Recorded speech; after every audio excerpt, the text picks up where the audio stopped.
time of this recording. This is episode 147 of the Restricted Zone podcast. And it was a 3-man crew today. Chris, introduce yourself to everybody out here, man. What's going on, folks? Happy Monday. You know who it is, the man, the myth, the legend. I just come out here to school some fools, that's all. Try to educate them a little bit, you know. That's just what I do. But I don't know who the I'm fools. glad to be here. Well, you definitely one of them, but that's another story for another day. Supposedly. Allegedly. Ain't no allegedly, but glad to be here. Let's have a good show. All right, with that being said, let's minus the little jokes. John, introduce yourself to the people, man.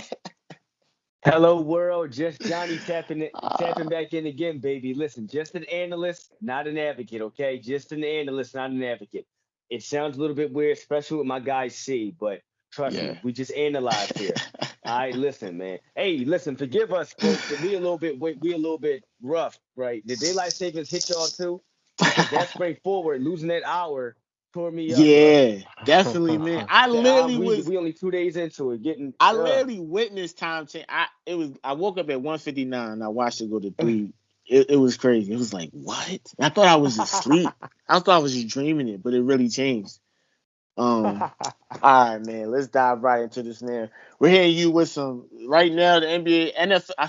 The NFL free agency right now is going crazy right now.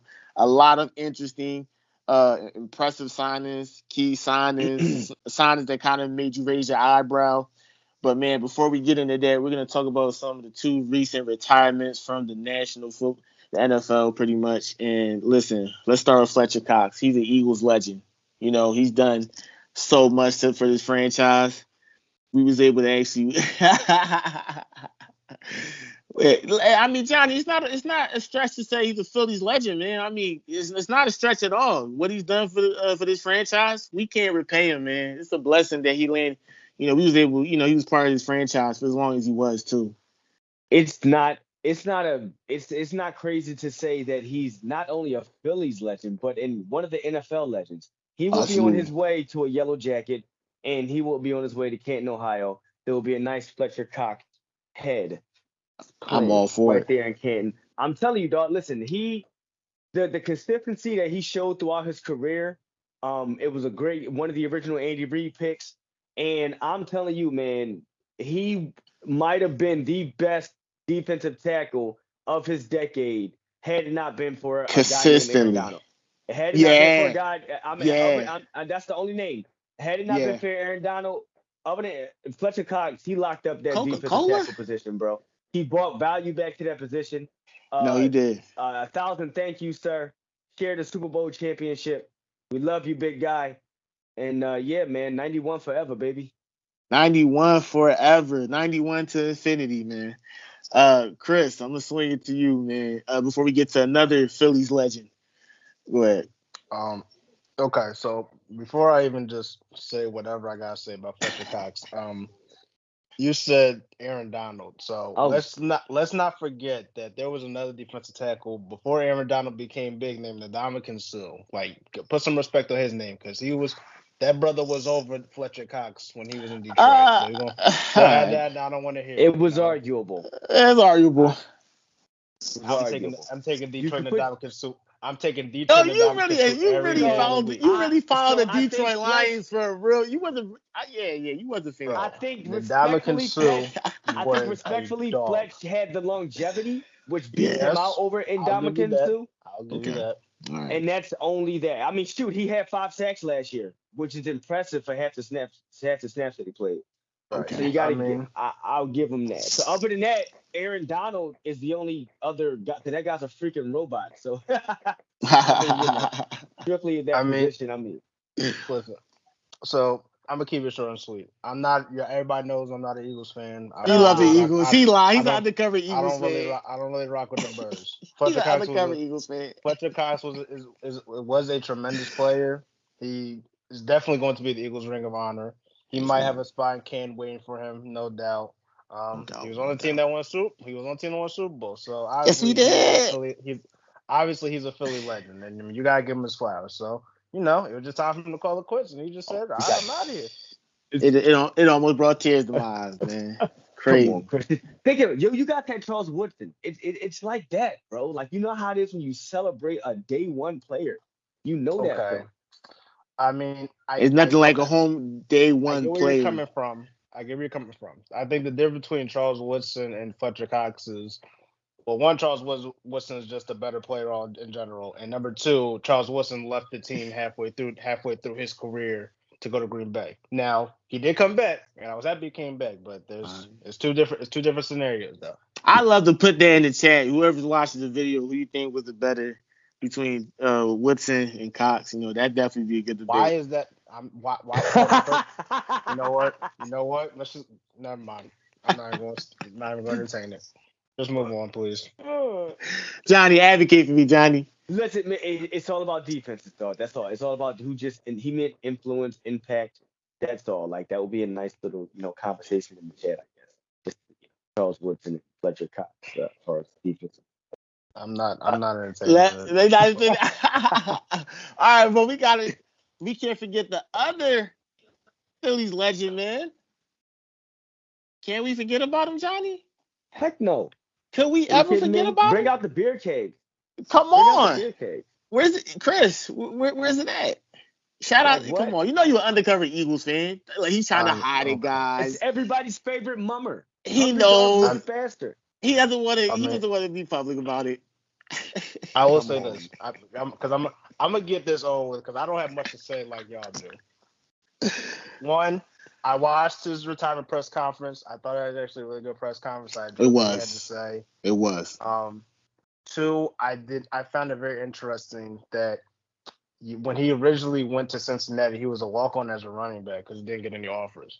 And midway through his career there, that's when he transitioned to being an offensive lineman. So I respect the fact that, I'm not sure if he played offensive lineman growing up, but I respect the fact that, having this change of position midway through your college career and then becoming like a 5th round draft pick, and then ultimately becoming one of the best centers that we've seen in the modern era. I mean, you got to give him his flowers. So for real, once Chris. again, Jason Kelce. I'll say this: I don't like the Eagles, but Jason Kelce was one of the guys where I was like, you know what? Yeah, you gotta be a fan of him everywhere, because you get a depiction of who he is as a person. I swear, he represented even if Kelce didn't even make the NFL, he still would be one of those guys in the NFL stands with his shirt off, drinking a beer. Like, that's just who he is as a person, and that's just somebody that you just can relate to. And I swear, it's just like, you just got to be a Jason Kelce fan, period. Yeah, it's just he's just one of those players. He's phenomenal, man. Man, the Eagles franchise, and those guys, and I'm glad they was able to get a title. I'm so glad, man. Shout out to Nick Foles too, man. We was just talking about this a little before the episode, but man, I'm really glad they was able to, walk away with, a ring. And we beat the greatest quarterback of all time. So, hey, that's, I can tell you, great grandkids. So, I'm sure they are, because I know I would. All right, but enough about these two legends, man. We're going to dive right into the next topic, man. We're going to talk about a lot of the free agency right now. So, a lot of free agency, as you guys know, the signings, it's been really crazy. Some key signings. Some guys, left on to another team. The Eagles, DeAndre Swift, he's going to the Bears. But Saquon Barkley, I don't know. Me and Chris talked about it. I told him I was iffy on it. I was just like, I'm like, Swift is younger, but Chris likes, Saquon. So I'm just like, I'm trying to like him too. I don't know, Johnny. I don't know. Well, first of all, can I just say one thing? Happy tampering day. Like, happy Chris said the same day. Like, you got it. Listen, Chris, I understand, but just real quick before I just want to say that, because how about the action that took place today? Like, God darn it. Like, free agency technically doesn't even start until Wednesday, but legal tampering for teams to just technically not be able to talk to the players, but you're just talking to agents. But for these agents to be letting these teams know, yeah, my guy said, let's do it. My guy said deal. My guy said, all right. But you got to figure, it's a lot of overpayments, I would say, that went on today. A lot of players got overpaid. I saw $15 million that the Bears spent on Kevin Byard as a safety. Seriously. I mean, and like you said, DeAndre Swift, God bless you, brother, but we wasn't paying $24 million. Why not? You don't like you wouldn't pay running back. See, not for Swift. Not for a running back. So you wouldn't pay 24, but Saquon got 37 though. So I wouldn't. The only reason Saquon got 37 was because he's proven to be the better running back. And honestly, see, I'm with you. I was against it, but at the same time, hear me out. It happened. So here are the things that I've said to myself that helped me cope with this. All right, Steve, maybe this will make you feel better. All right. Saquon, after he tore his Achilles, the next year he played all 16 games. The following year after that, he only missed 2. And then last year he missed 3 games. And I don't know, man. That Achilles injury, he played all 4. He had a full season. I know. You got the proof. That's one aspect. Number one, and number two, we have to consider that the Giant Stadium. Who can run on that football field and produce? That is one of the worst football fields to run on, let alone one of the worst offensive lines to run behind. That's and true. Yet and still he produced. So but the Giants have been making some moves. If you've been paying attention to the field, it's more so on the defensive end, but they've been making some moves. He comes here, better field, better turf, better field, better offensive line. And better turf. Look at what Swift did behind us. Over 1,000 yards. Miles Sanders, 1,000 yards rushing and beyond. Saquon might go for 2 racks. That's what you're going. That's what you're betting. Okay. Like it's dramatic. If FanDuel posted those odds, would you go with it? Would you take that? I go 1,500 for sure. I go 1,500. I would because given we just re-signed Landon Dickerson, highest paid guard, and that pay's going to go up. Smart move because we locked him in early. Now, Saquon's running behind a way better offensive line. He has proved that he can be durable and at the same time, better field. But he does have some tread on the tires, see? I know where you're coming from. He's got a lot of wear and tear, a lot of tread on the tires. We will see. But at the same time, it's a scary lineup with A.J. Brown, Devontae Smith, Dallas Goedert, Jalen Hurts, and Saquon Barkley. That's a scary sight. So maybe that'll help you cope with it, see? You got to find some coping mechanisms with this thing. Might not be all bad. I don't like the contract though. I don't. I'm not paying 30 above $30 million. How old is Saquon? Was he 27, 28? Nah, he'll be in his 30s. Oh man. He's almost pushing that big 3-0, I believe.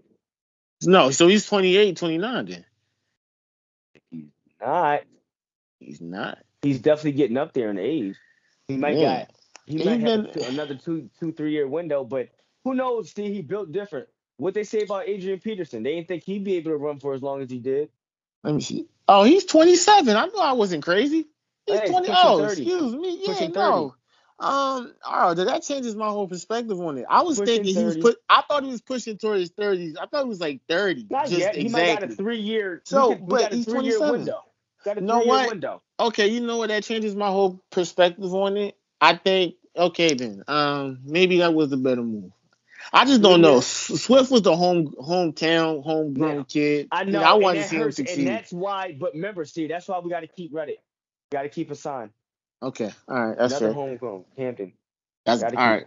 All right, Chris. This was your thoughts. We kind of touched on it a little bit before the episode, but we'll, just give me your thoughts before we switch on to Baker Mayfield, and and give me your thoughts on some of the other interesting signings during, the NFL free agency today. Because, man, my notifications was going crazy this whole day, man. From ESPN, the Bleacher, the Athletic. Yeah. Oh, man. Mm-hmm. I was, like Johnny said, happy first day of tampering. That's all I can say. You said that. It got busy today. Listen, man, players were ready to sign. As a Raiders fan, congratulations on Big Christian Wilkins. Yes, I was going to get to that. I mean, that's not the best move today, but I was really happy that the Raiders finally got an interior D lineman because we've been in there for the past 3-4 years. Mm-hmm. So, it was great that, we were able to Christian Wilkins. Now, I mean, I know it's a lot of money, but for an above average defensive tackle, I'm kind of happy with it. And especially because, we lost Josh Jacobs, but I much rather would take somebody on defense over a star running back again. Mm-hmm. But speaking of Josh Jacobs, I must say, while I don't like even though it's a 4-year deal, the Packers might have the best move of the day right there. I'll tell you why. Do you know now that they signed Josh Jacobs, the average age on the offense is around 26 to 27 years old? And I'm talking about all skill players and the offensive line combined. About 26. Josh Jacobs is 26. I think he's one of the oldest. Remember, Christian Watson's 23. Yeah. Dobbs is 22 or 23. Jordan Love's only 25. And since they gave Jacobs a 4-year deal, their offense is literally intact for a minute. So now, because of this, they had to lose Aaron Jones, but when you just think about it, now you give them a dynamic running back who has worked on his ability to catch the ball out of the backfield, so he's improved on that. And you know he can run between tackles with ease. My issue is Josh Jacobs is coming off an injury, and I'm not sure how he's going to respond. And the type of running back he is, where you like to take a lot of wear and tear, where you like to run between the tackles, you get hit a lot. So that contact eventually is going to come back on you. But for $12 million a year for 4 years, well, I know the Raiders weren't going to give him that money. I think that was a really good contract. A great deal, too. Definitely. I think, and I was just talking about this before we even started the episode. But boy, definitely. The Giants' defensive line got really scary. I know. I was trying to throw that to Johnny. Johnny was like, he wasn't trying to go for it. The Giants' defensive line got really scary. Johnny wasn't going for it. Johnny I like our offensive line. I like big Wayne. That's perfectly fine. But think about this. You already had Dexter Lawrence up the middle. Now, he's a run stopper and can get to the quarterback. You had a growing pass rush in Kayvon Thibodeau, who was just going to improve year after year. And we see the potential already. And then you add the stud, the spider, on the other side of that. Spider? Chris cooking right now. Brian Burns is one of the most underrated pass rushers in the league, which is sad to say, and we're only saying that just because he was in Carolina, and Carolina wasn't going to do anything. I'm not saying that the Giants are a better team because of this. I'm not saying that up because they still have a lot of questions to answer. But what that move told me for New York is that they're trying to get back to their old ways. When you look at those championship teams, they tried to build them based on defense first, offense second.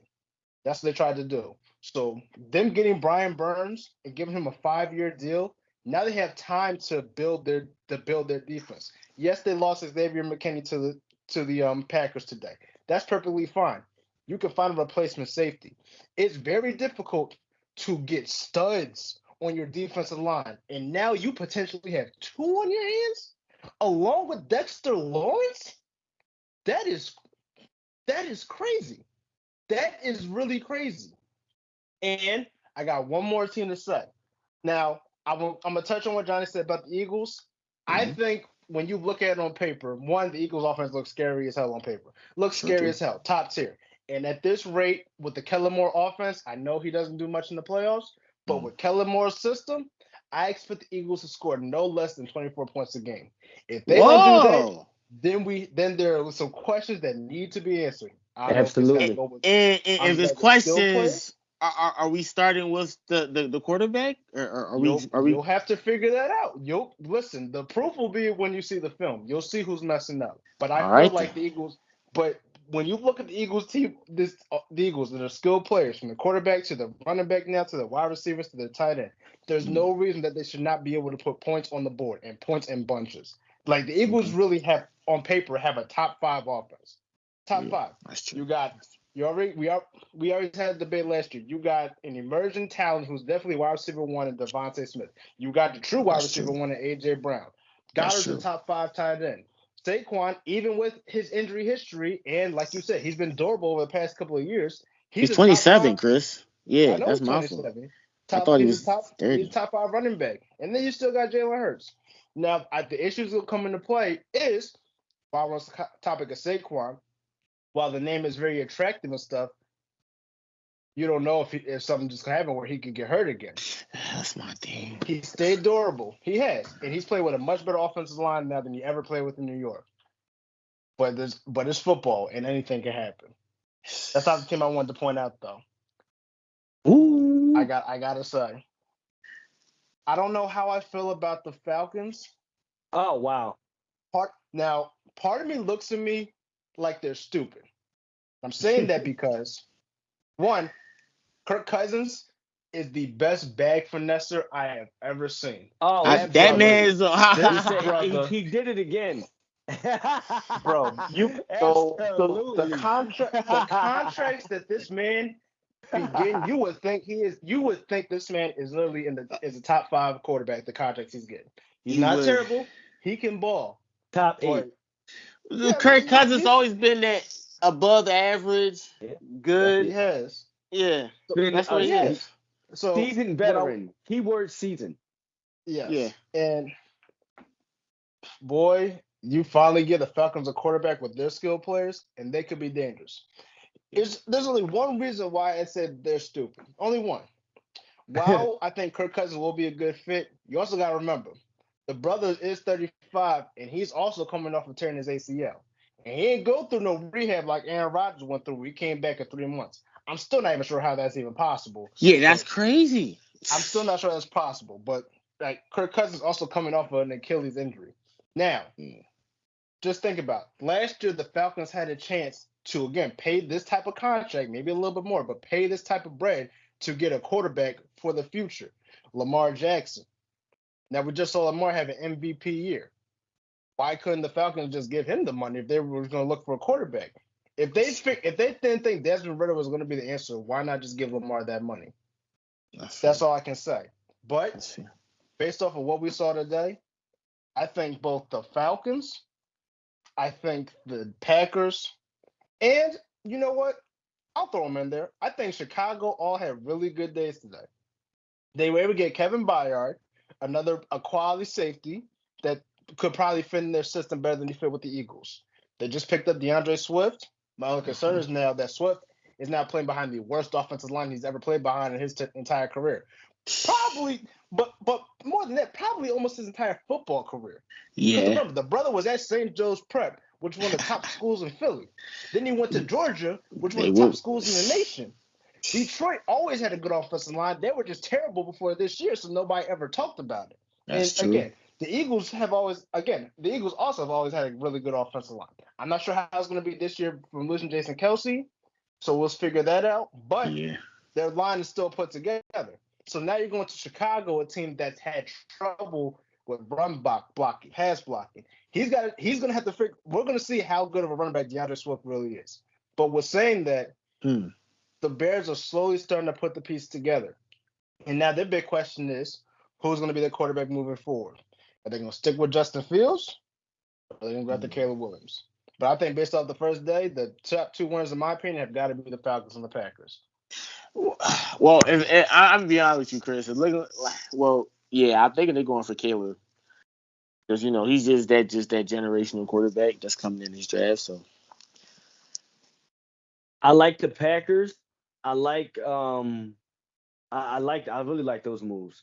And I like low key. I'm coping with the Eagles, but I did like the Packers and I did like the moves that I think that was interesting what the Falcons did because I feel like those fans just want to be entertained. Like I find like they just want a shot at cracking the playoffs, and Kirk is good for in season play, and they need that like he'll have some fun down there. Like that'll be good for him to pair him up with Drake London and maybe give Matt Collins a chance to shine. But I had a couple questions. I got 3 questions actually. One, can Russ work with Mike Tomlin? Because I'm confused about that. Yeah, man. Russ to the Steelers. Man. Yeah, bro. That's I didn't expect Steelers it. ain't dumb though. They signed him on a veteran minimum for $1 million because Of Denver course. still owe him money. So Denver still owe him money. So he'll I be mean, paying that. I'm looking forward to see what the Steelers, what Russell could do. Yeah, I'm looking forward to for that. I just want to see that cultural relationship, that whole dynamic with their relationship. A veteran that's stuck in his ways with a coach that has a culture that you have to adapt to. And you know what I'm saying? That's interesting. So that's very interesting. That'll be that. We'll see how Russ. We'll see what he do with that. Chris, what's your thoughts on that? Yeah. Sorry. Go ahead, Chris. Go ahead, Chris. I'm not gonna lie. the news with Russell Wilson in the Steel City actually makes me laugh. Really? No. So okay, let's put it into context. I'm gonna go fight him. One, I think based off of who was available, they had to get a quarterback, and Russell Wilson was not a bad choice. I already said it before. I mentioned it. Russell Wilson had a decent bounce back year last year. Again, his numbers in the regular season were similar to Patrick Mahomes, so he did have a pretty decent year. But here's where it's just tricky. Now, one, yes, they got him team friendly, which is great because the Broncos are just so stupid. You got to pay that man $40 million to not even be on their team. The Broncos, I think that's hilarious. What made them even decide to pull that trigger? That made us feel better about our Carson Wentz deal. No, why you gotta do that? Why'd you have to? It hurts less. It hurts Come on, less Johnny. after seeing that. So, but here's the thing about Russell Wilson, and it's kind of the same thing that I said about Swift in the sense. Okay. The one thing that's been hurting the Pittsburgh Steelers, one, the lack of an offensive line to protect the quarterback, and two, the quarterback play. So yes, they might have answered the quarterback play as of right now, but what if Russell Wilson doesn't have a good year? You're going to be right back at square one. That's true. Now he has all the. Now he has. Exactly. Now he has the weapons. He has all the weapons to have a good year. He's got George Pickens. He's got Deontay Johnson. He's got two decent running backs in Najee Harris and Jalen Warren. So the weapons are there, and we know Pittsburgh's defense has always been just good because they got the best defensive player on the planet right now, T.J. Watt. Talking about a sideboard. Facts. But the things that will come in is really going to come down to how Russ plays. That's going to be tricky. I'm not sure. But, again, just the thought of Russell Wilson playing in Pittsburgh, it kind of makes me laugh. So, I hope he does good. I really do. I mean, I just want to see how that's going to be one of the few teams a lot of people are going to keep their eyes on. Yeah. And the last thing I wanted to laugh at, y'all, Mac Jones is backing up Trevor Lawrence. I thought that was fake news at first. I thought that was fake news, bro. What? You just don't. You not messing with it? Like, just what? Then they said that this man might be. I think they were saying at one point Mac Jones was up like above Jalen at one point. It was Mac Jones and Tua Tagovailoa. People was throwing that around for a minute, and that was really. Yeah. I got a little bit of a hot take. My coworker, actually, I was working with. Yeah, he's watching this. He watches this. Yeah, he used to debate with me about Mac Jones being a better quarterback than Hurts. I used to go crazy. I got a little bit of hot take. I am not saying that Mac Jones is a good quarterback, but he was set up to fail in New England. Oh.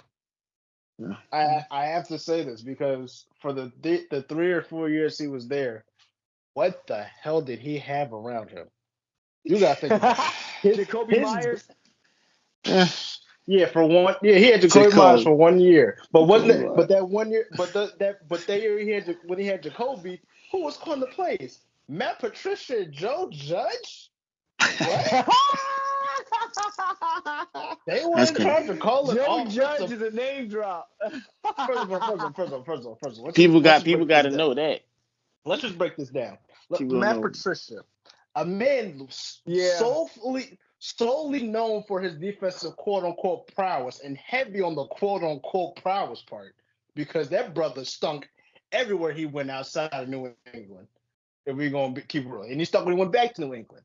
And then you got Joe Judge. What was Joe Judge's role when he was with New England the first time? Because I don't think he was OC. Wasn't that Josh McDaniels bum ass? Unfortunately. Yeah, it was. It was Josh McDaniels. Yeah.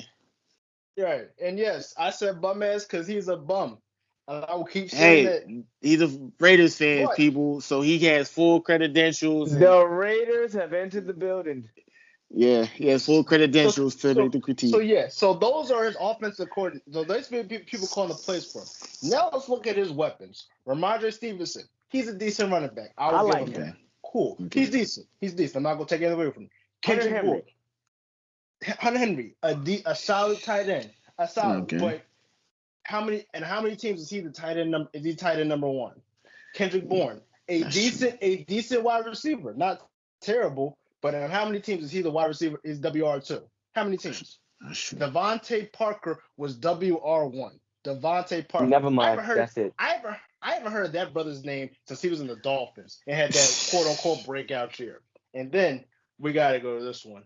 They brought in Juju like that was going to change. Oh, hey man, I thought he was gonna do something over there. First of all, no, forget that, what? Bro. I ain't never forgiven the Super Bowl.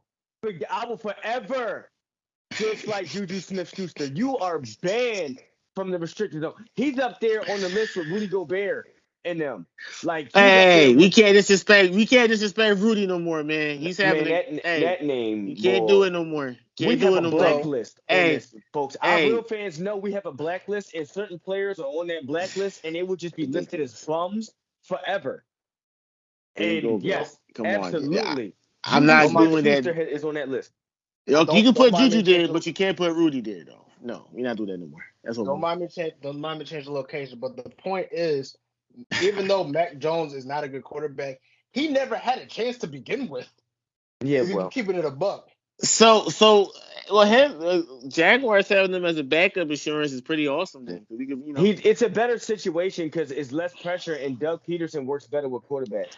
Doug Peterson really does. He does. But Chris Wright, because honestly, and who would have thought New England is to be the quarterback graveyard?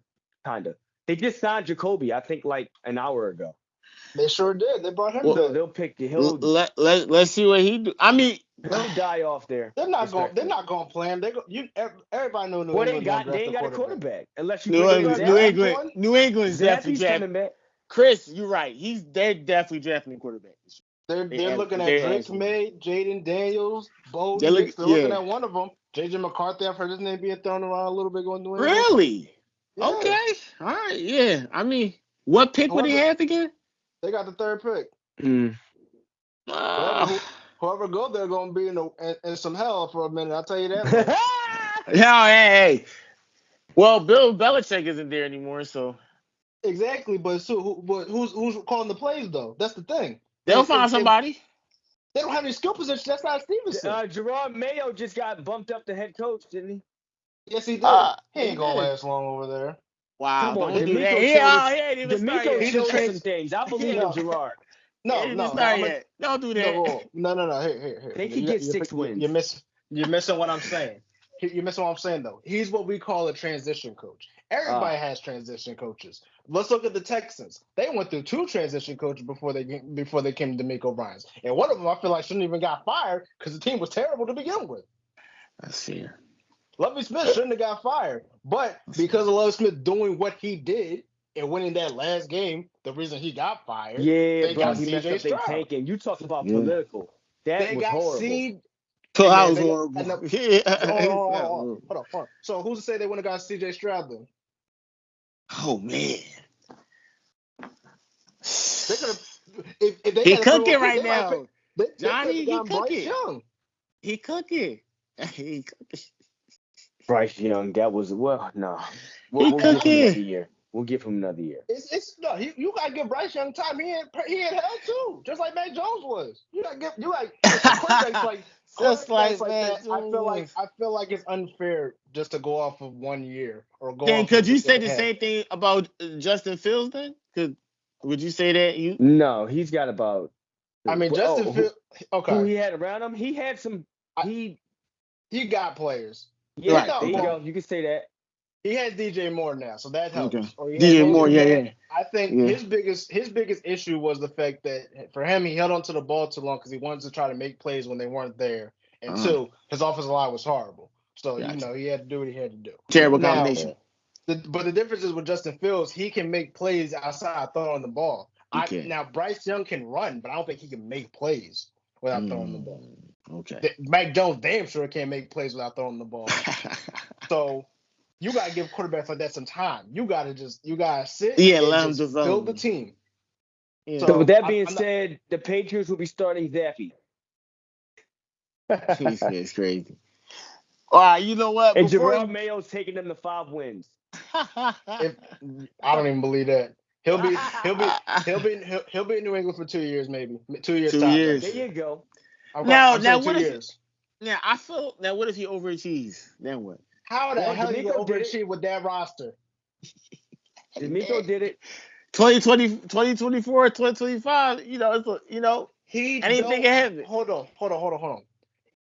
Even if they draft a quarterback, I'm not gonna say it. Even when they draft a quarterback, who the hell is he? Who the hell is he throwing it to? Listen, I don't know. At least with the Texans, at least he got Nico Collins and Tank Dell. I love Tank. At least I know the Panthers are horrible. I know the Panthers are horrible, but at least he got Adam. But at least Bryce Young got Adam Thielen. He got somebody.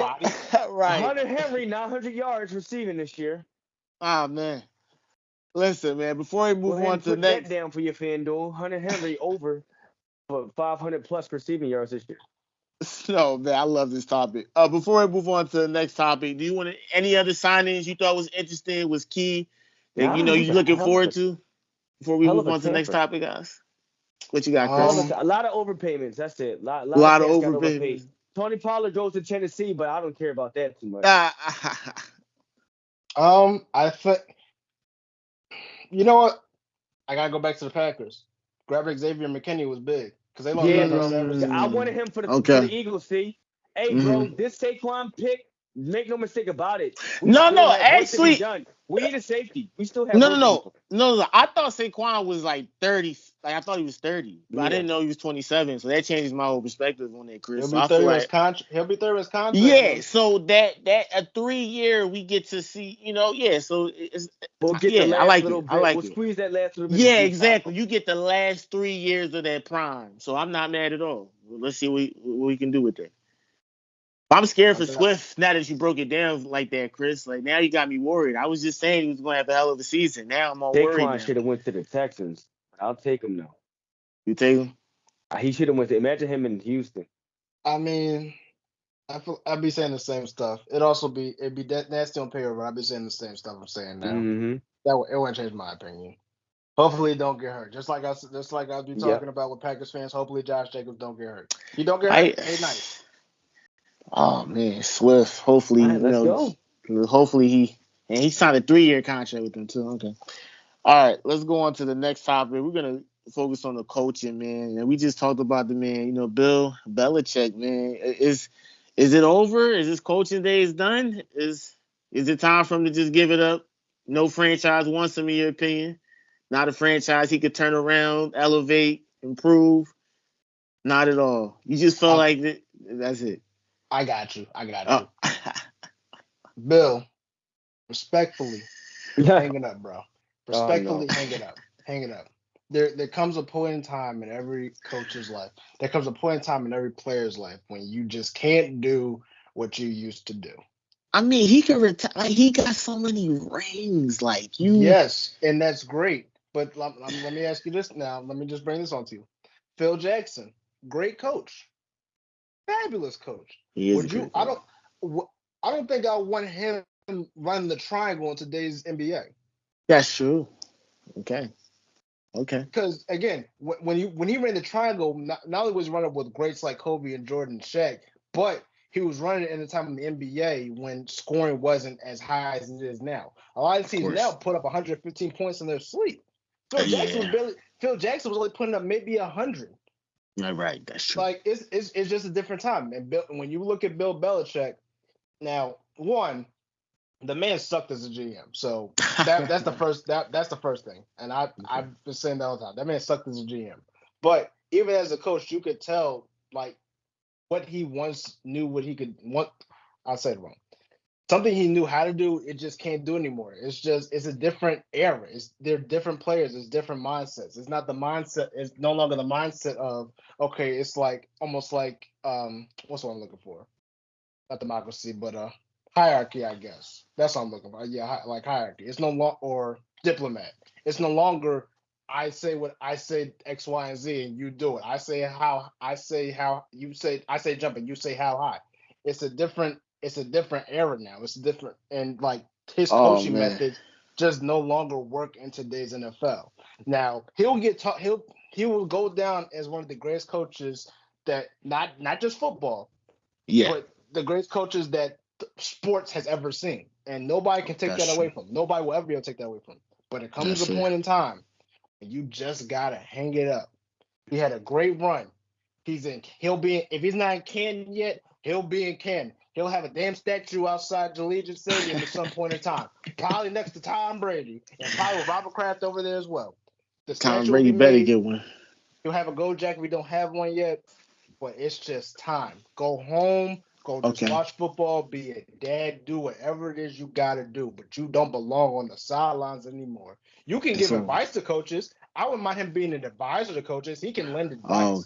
But him coaching the football team, no, he can't do that anymore. It's over. You gotta stop. All right. It's over. Johnny. Chris says it's time to put the nail in the coffin. What's your thoughts? You agree with him? Well, I'm gonna tell you this now.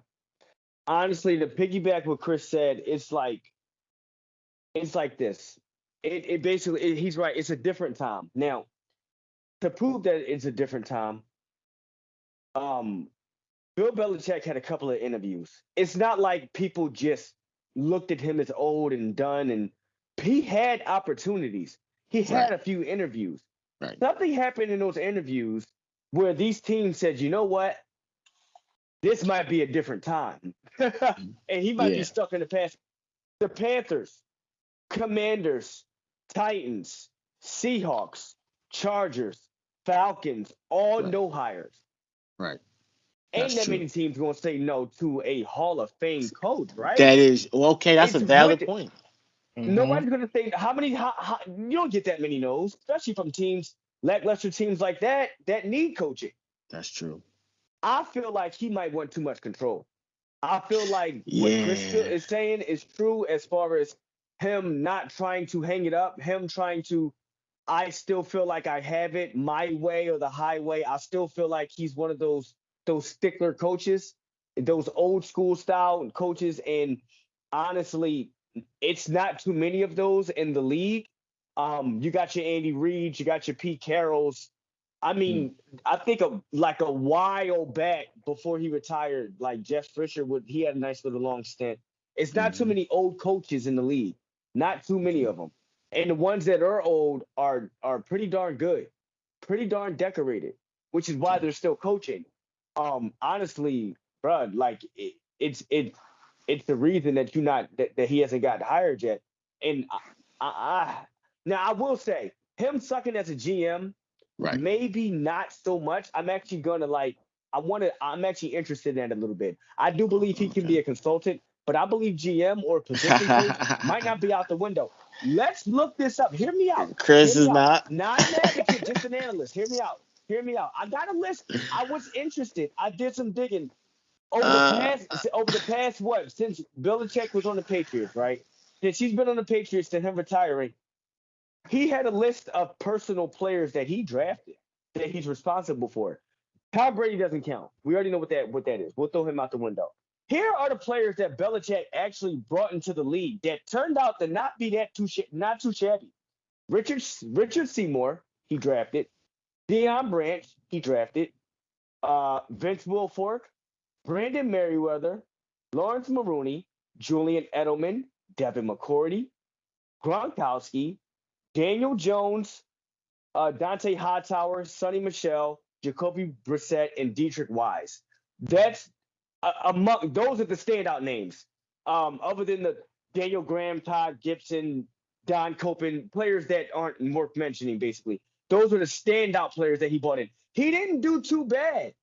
And those players didn't turn out too shabby, honestly. In their own right, they turned out to be capable players at their positions. So for him to say he might suck as a GM, I wouldn't completely, throw that out the window. I think he can still fit in the league, maybe along the lines of that. Right, Chris? Give him some credit on the GM. Coaching's out the window. But, hey, he might can rock in the GM's office. Come on, Chris. All right, Chris. What's your something a little bit on the picking on the talent recognition? Hold on. You don't know? I know what's what's I'll wait. I'll wait for him to. It's crazy because I've had this same debate with my own family, my own dad, about this GM coach thing. I've had the same debate. Okay. Oh, I'm gonna tell you the same thing I told him. All right. I will not say anything bad about him as a coach. Okay. That brother is one of the worst GMs I've ever seen. Oh my God. Is it MJ level bad? No. Yes. No. Yo, okay. Here. Listen. Hey, man. So we're going. He's like maybe Isaiah Thomas at best. Don't do still that. not good. That's still not good. Here, we're gonna do this.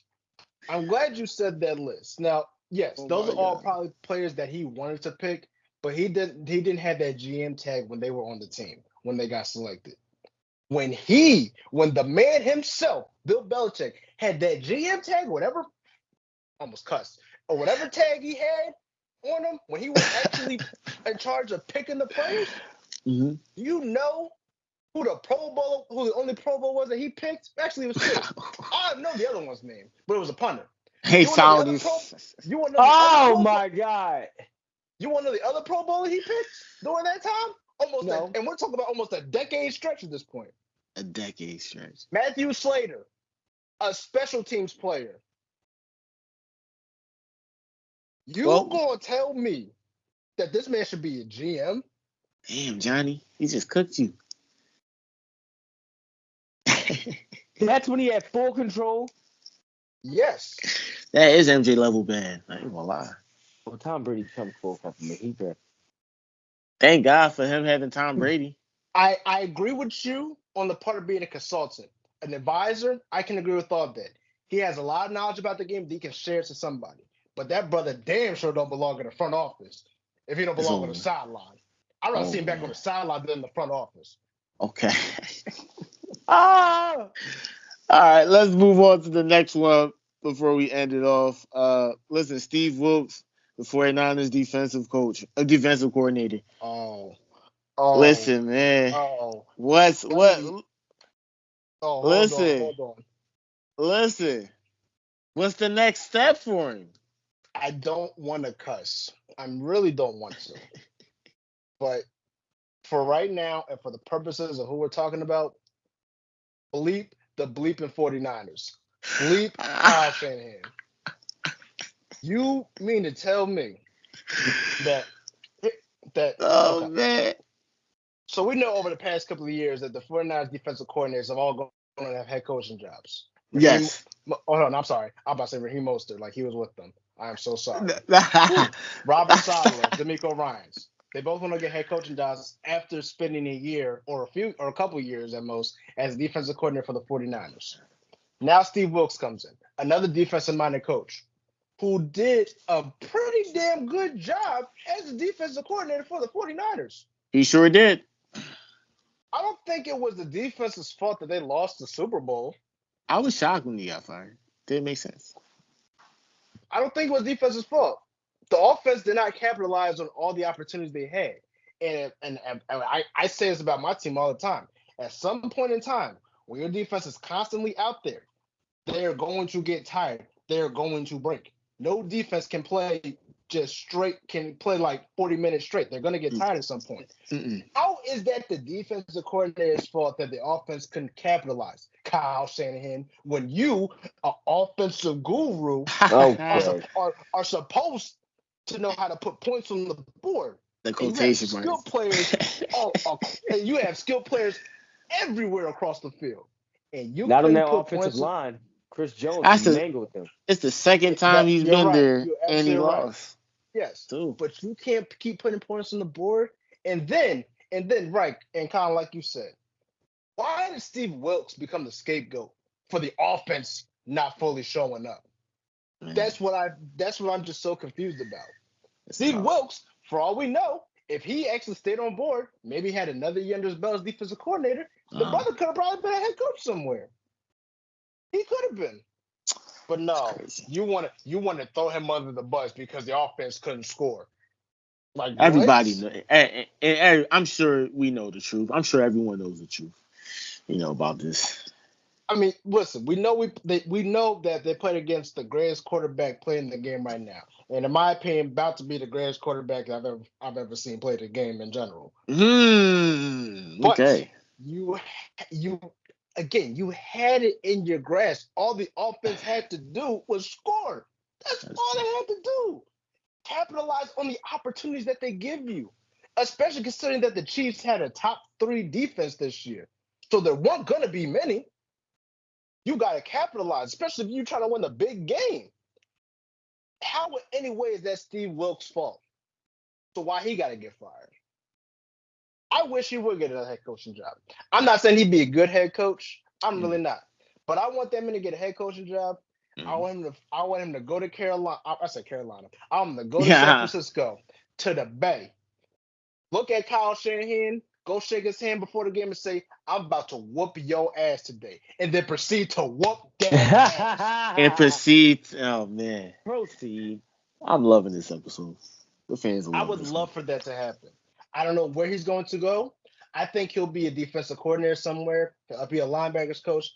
I don't know when, but I think it's just horrible that he became the scapegoat for Kyle Shanahan messing up yet again.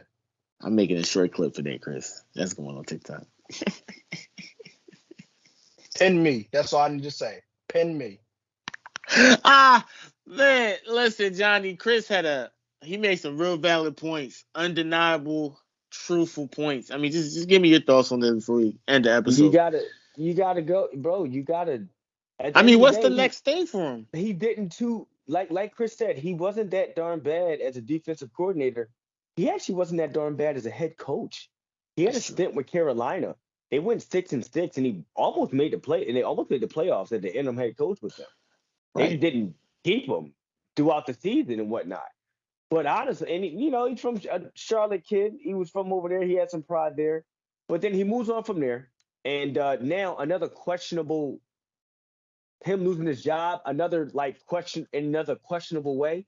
Mm-hmm. Like this is twice now. If you're not to follow his career, but the track record is getting weird, right? Like I feel like Steve Wilks is actually a good position coach, and I feel like he can be a good coach to an extent. He just has to get a shot, and that scapegoat thing has been a mad pattern this past year. Has been a crazy pattern. Coaches scapegoating. That was the stigma in the Eagles locker room.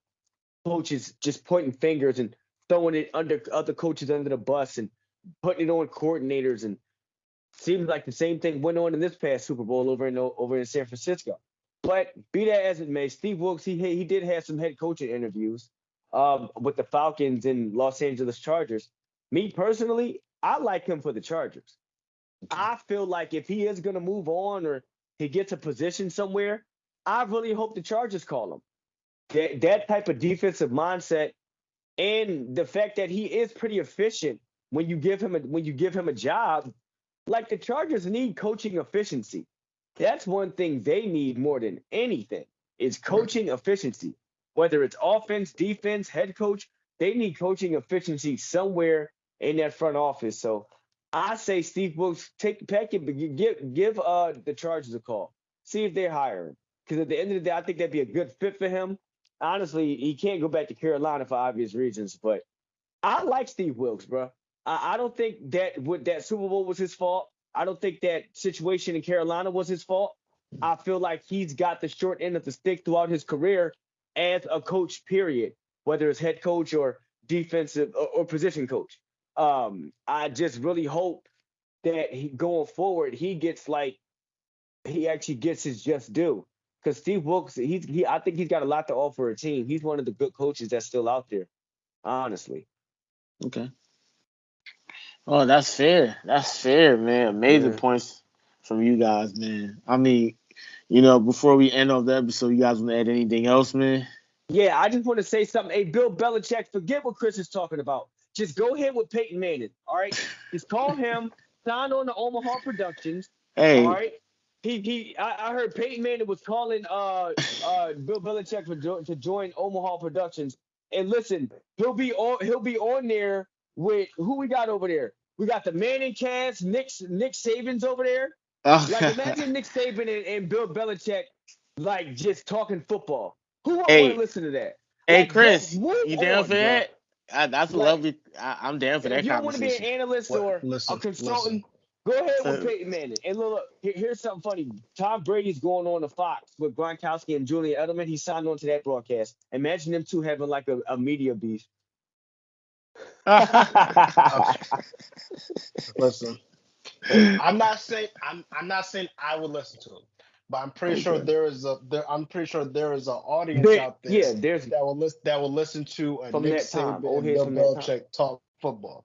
Yeah, perfectly fine, because the brother's not on the sideline coaching. I'm okay with that. Okay, I'm okay with that. Now, Chris, my final thought is, got to be very biased. I need the Raiders. If you don't do anything else good this offseason, please get Justin Simmons. That's all I ask. I know you want. I thought you wanted double Justin. I thought you said you want double Justin. If you had to choose, Chris, defensive off. Well, Chris got Christian Wilkins, so Justin Simmons. So Chris's defense this offseason. So here's the reason. The reason why I want Justin Simmons, because that would make our secondary just that much better.